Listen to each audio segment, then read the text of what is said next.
Caregivers can talk among themselves and they can talk about their work and they can be lighthearted about it. Eh pag pikon ako, Louie, anong lighthearted ko doon?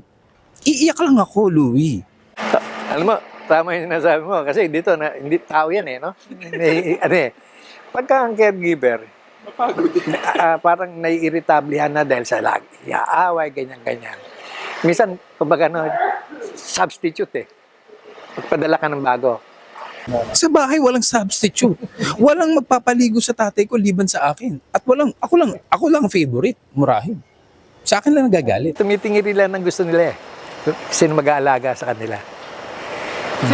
Small things na, sabi ko, your question is looking back, I really, in my heart of hearts, I believe that we, the family, made the right decision.